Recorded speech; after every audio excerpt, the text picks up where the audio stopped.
అందరికీ నమస్కారాలు. ఈరోజు ఒక చరిత్ర కలిగిన కుటుంబం, ప్రజల కోసం పనిచేసినటువంటి వంగవీటి రాధా గారి కుమారుడు వంగవీటి రాధాకృష్ణ గారు ఈరోజు తెలుగుదేశం పార్టీలోకి రావడం చాలా సంతోషపడుతున్నా. వారిని వారితో వచ్చిన అనుమాయులందరినీ మనస్ఫూర్తిగా సాదరంగా పార్టీలోకి ఆహ్వానిస్తున్నా. మనస్ఫూర్తిగా మీ అందరికీ సుస్వాగతం. ఇంకొక పక్కన ఈరోజు మీరు చూస్తే బాలాజీని చూసినప్పుడు ఎడమ బాలాజీ ఈరోజు చీరాల నియోజకవర్గంలో చాలా గట్టిగా పోరాడి ప్రజలు మన్ననలు పొందిన వ్యక్తి బాలాజీ. ఆయన ఒక సిద్ధాంతపరంగా డిఫర్ అయ్యాడు. ఈరోజు ఆయన ఒకటే ఆలోచించాడు, జగన్మోహన్ రెడ్డి చేసే పనులు నచ్చకుండా అవకాశవాద రాజకీయాలు చేస్తూ ఉంటే దాని మీద విసుగు చెంది ఈరోజు మన పార్టీలోకి వచ్చారు.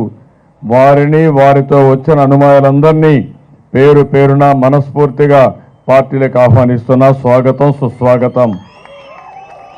వారిద్దరితో కూడా జగన్నాథం గారు, రాధాకృష్ణ గారితో చందన సురేష్ గారు, విక్రమ్ మోహన్ రావు గారు,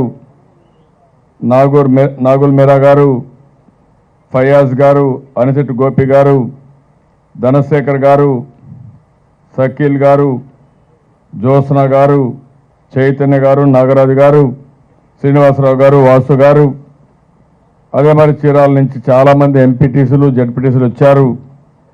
అదే మరిగా బాబు గారు, సురేష్ గారు, రాజు శ్రీనివాసరెడ్డి గారు, శ్రీమతి లక్ష్మి గారు, శ్రీమతి రమాదేవి గారు, ఈరోజు మీ చీరాల నుంచి వచ్చినటువంటి మిత్రుడు బలరామకృష్ణమూర్తి గారు, అదే సమయంలో బాపట్ల పార్లమెంట్ సభ్యులు గౌరవనీయులు మలయాద్రి గారు, శ్రావణ్ కుమార్ గారు, అందరికీ నమస్కారాలు, అభినందనలు, శుభాభినందనలు. ఈరోజు మీరు ఒకసారి చూస్తే మిత్రులందరూ చాలా విషయాలు మాట్లాడారు. నేను కూడా ఇంకొకటి 2 రోజుల్లో రేపటి లోపల వీలైనంత వరకు మన అభ్యర్థులను ఎంపిక చేసుకోవాలి. ఈరోజు బీజేపీ విషయాలు మీరు చూస్తున్నారు. ఈరోజు ఎన్నికల్లో కూడా మనకు చాలా తక్కువ సమయం వచ్చింది. మొదటి విడతలో మన ఎన్నికలు పెట్టారు. పోయిన ఎన్నికల్లో లాస్ట్ విడతలో ఎన్నికలు పెడితే ఈసారి మొదటి విడతలోనే ఫస్ట్ ఫేజ్లో మన ఎన్నికలు పెట్టారు. అయినా పర్వాలేదు, నేను ఏ క్రైసిస్ అయినా ఒక అవకాశంగా తీసుకుంటున్నాను తప్ప భయపడే సమస్య లేదు. బ్రహ్మాండంగా మన ముందు పోయే అవకాశం ఉంటుంది. అదేవిధంగా వ్యక్తిగతంగా ఒకసారి ఆలోచిస్తే నేను రాధాకృష్ణ గారిని 2-3 సార్లు మాట్లాడాను. వారు మాట్లాడినప్పుడు ఒకటే అడిగారు, నాకు రాజకీయం కంటే పదవుల కంటే మా తండ్రి ఆశయాలు కొన్ని ముఖ్యం. అందులో కూడా పేదవాళ్ళకు పట్టాలు ఇవ్వాలని మా తండ్రి ఆకాంక్షించారు. ఆ పట్టాలు ఇప్పించండి, నా పదవి కంటే నా తండ్రి ఆశయాన్ని నెరవేర్చడం ముఖ్యమని చెప్పి చాలా స్పష్టంగా రాధాకృష్ణ గారు చెప్పారంటే అది వారికి పేదవాళ్ళ పట్ల ఉండే ప్రేమ. ఆ కుటుంబాన్ని మనస్ఫూర్తిగా అభినందిస్తున్నా.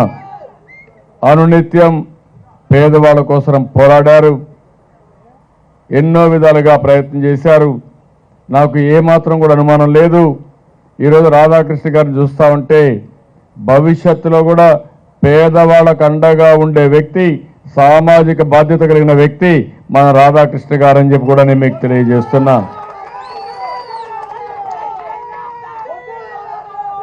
నేను ఒకటే రాధాకృష్ణ గారికి ఒకటే నేను విజ్ఞప్తి చేస్తున్నా. తెలుగుదేశం పార్టీ మీరు ఒకసారి చూస్తే 70 సంవత్సరాలుగా చేయలేని పని. ఈరోజు కాపులు ఉన్నారు, రిజర్వేషన్లు కావాలని మీరు ఎన్నో పోరాటాలు చేశారు. 2004లో రాజశేఖర్ రెడ్డి కాపులకు రిజర్వేషన్ ఇస్తామని ఎలక్షన్ మేనిఫెస్టోలో పెట్టారు.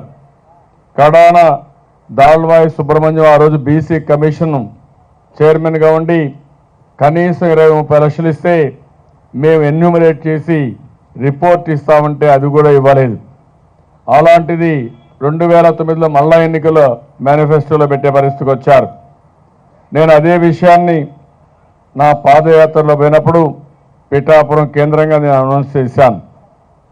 వచ్చిన వెంటనే 1000 కోట్ల రూపాయలు ఇస్తామని చెప్పి ఈరోజు ఒక కార్పొరేషన్ పెట్టి ప్రత్యేకంగా కాపులకి బలిజలకి న్యాయం చేసిన పార్టీ ప్రభుత్వం ఈ తెలుగుదేశం ప్రభుత్వం అని చెప్పి కూడా నేను మీకు తెలియజేస్తున్నా.